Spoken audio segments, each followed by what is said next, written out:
onder, framåt, marsch, i remmen, var.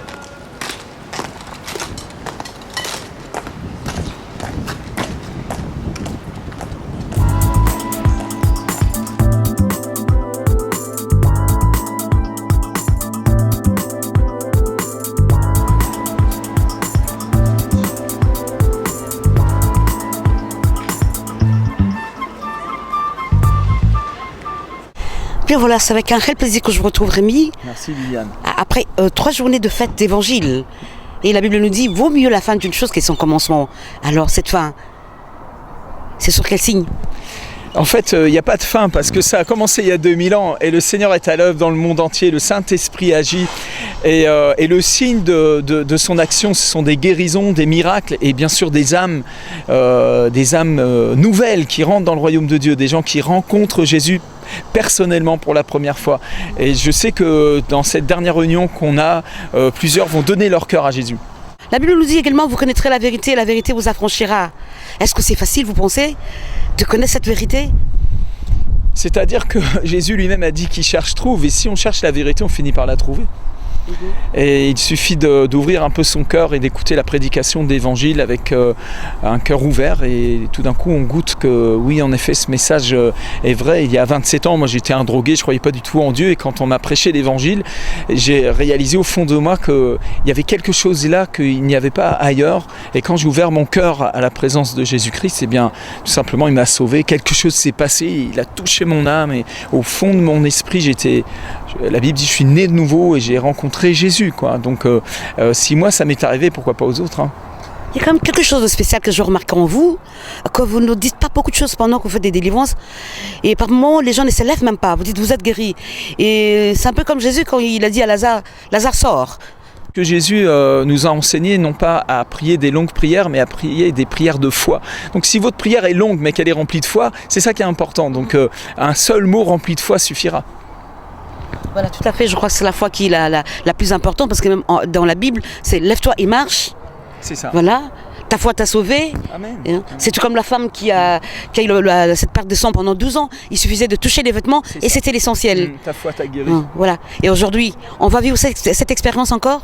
Bien, Jésus-Christ est le même hier, aujourd'hui, éternellement. Jésus a promis que là où on est assemblés 2 ou 3 en son nom, il est au milieu de nous. C'est pour ça que je suis tellement dans la joie de prêcher l'évangile parce que c'est la vérité. Tout simplement. Voilà, wait and see, comme on dit. On va voir ce que Dieu va faire parce qu'il est le Dieu des signes et des prodiges. Amen. Miracles. Signes, prodiges, miracles. Alors si vous voulez savoir la différence, il faut lire mon livre Le pain des miracles. Il y a un bon enseignement dedans là-dessus. Signes, prodiges et miracles. Tout à fait.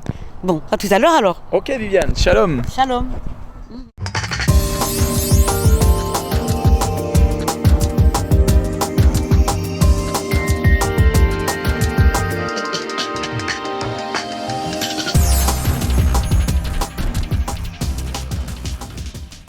Alors tu étais aussi dans la présence du Seigneur hier soir et la puissance de Dieu est tombée sur toi. J'ai vu que l'Esprit du Seigneur ne t'a pas laissé tranquille. J'étais ivre comme Anne.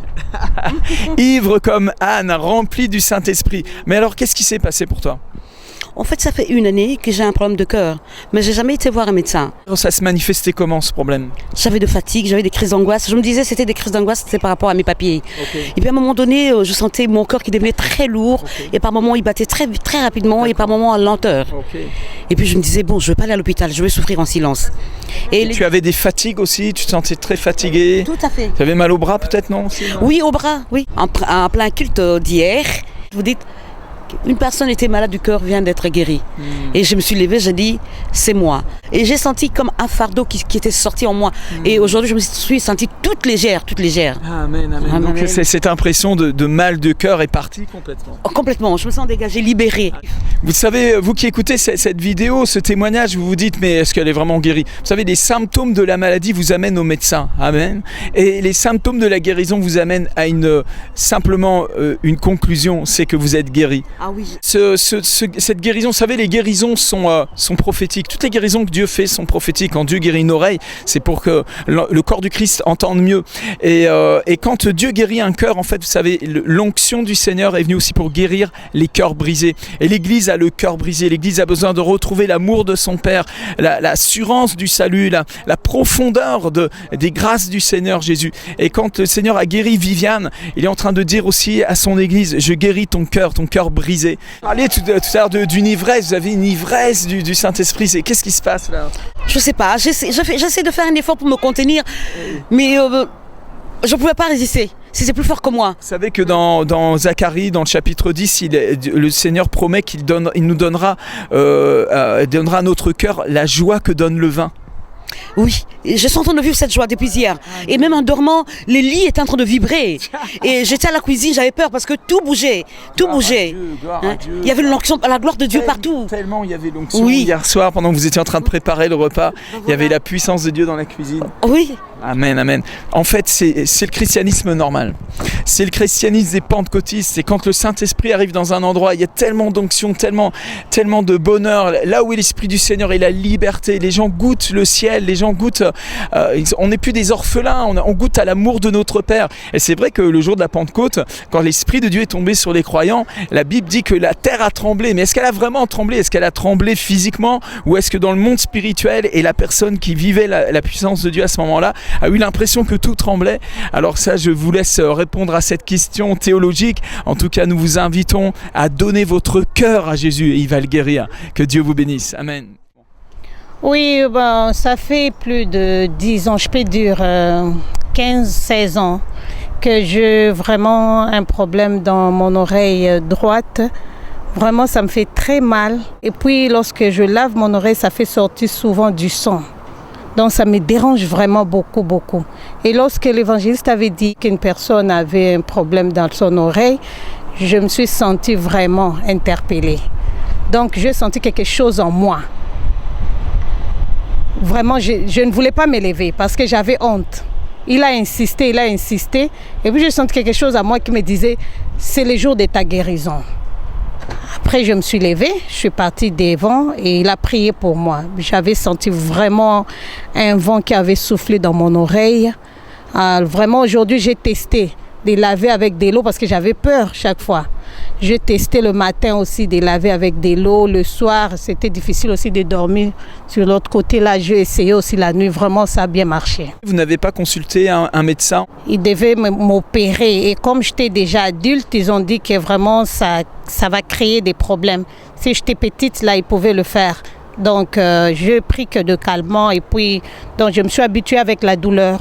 Depuis plus de 15 ans, c'est la première fois que je suis tranquille avec ces problèmes. Vraiment, je glorifie le bon Dieu. Eh bien, merci Seigneur pour cette guérison. Alors simplement, nous avons fait ce que Jésus-Christ nous a dit de faire et nous a dit de prier simplement en son nom, de demander au Père en son nom, d'imposer les mains aux malades et les malades seront guéris. Et je rends grâce à Dieu pour la délivrance, pour la guérison de notre amie Thérèse.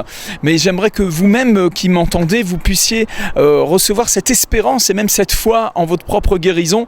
Mais au-delà de la guérison, il y a une guérison encore plus importante, beaucoup plus importante, c'est celle du salut. Vous avez besoin d'être sauvé, vous avez besoin d'accepter Jésus-Christ comme votre sauveur personnel. Il faut que vous sachiez cela.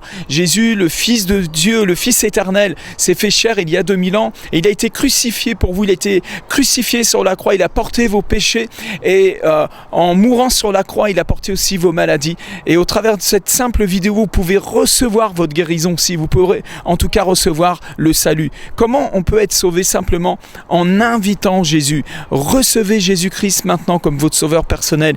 Quiconque invoquera le nom du Seigneur sera sauvé. Vous faites simplement cette prière avec moi. Seigneur Jésus, Fils du Dieu vivant, je te donne ma vie. J'accepte le pardon de mes péchés. J'accepte la vie éternelle comme un cadeau. Je te remercie Seigneur d'avoir fait cela pour moi. Je crois en toi aujourd'hui. Si vous venez de faire cette prière avec moi, vous êtes en train de naître de nouveau. Rejoignez une assemblée où on prêche l'évangile avec puissance. Soyez baptisés au nom du Père, du Fils et du Saint-Esprit. Commencez à lire la parole de Dieu, la Bible, et commencez à témoigner autour de vous ce que Jésus a fait pour vous.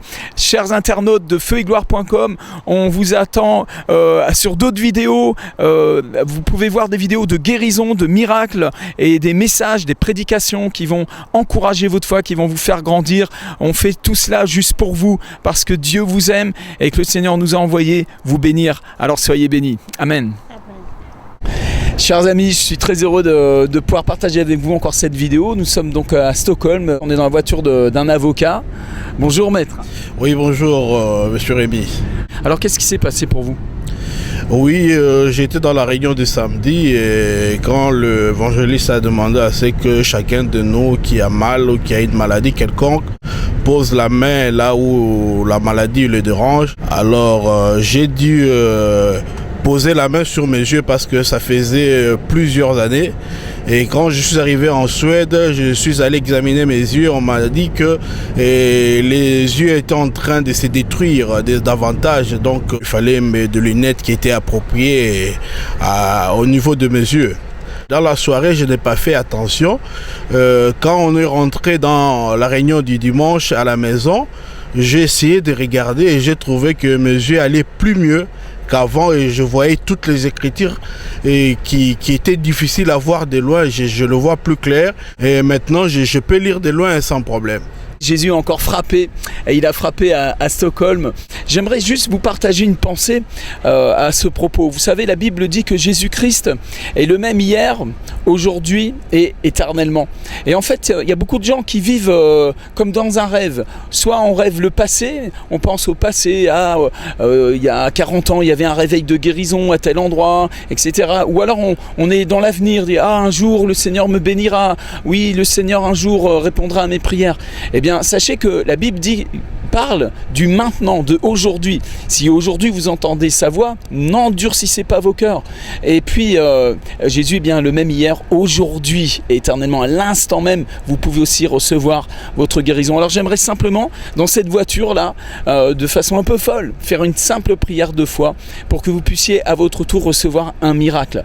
Cette nuit, j'étais en train de parler avec une personne qui avait un problème à l'épaule et sur Facebook, j'ai simplement écrit une prière et puis je lui ai dit lève ton bras et le Seigneur a touché son épaule. Gloire à Dieu, vous pouvez recevoir un miracle à l'instant même parce que Jésus est partout à la fois. Il est le même hier, aujourd'hui, éternellement. Et Père, je te prie maintenant au nom de Jésus pour mon ami qui est en train de regarder cette vidéo, que tu visites son corps, que tu touches ce corps par la puissance du Saint-Esprit. Je te remercie Seigneur d'exaucer ma prière.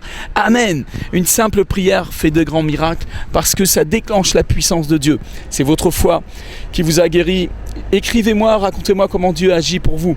Et si vous n'avez jamais encore reçu Jésus-Christ comme votre sauveur personnel, simplement invitez-le à venir dans votre cœur, dans votre vie. Dites-lui, Seigneur Jésus, je crois en toi, je te demande pardon pour mes péchés, je t'accepte comme mon sauveur et Seigneur, je veux devenir un enfant de Dieu.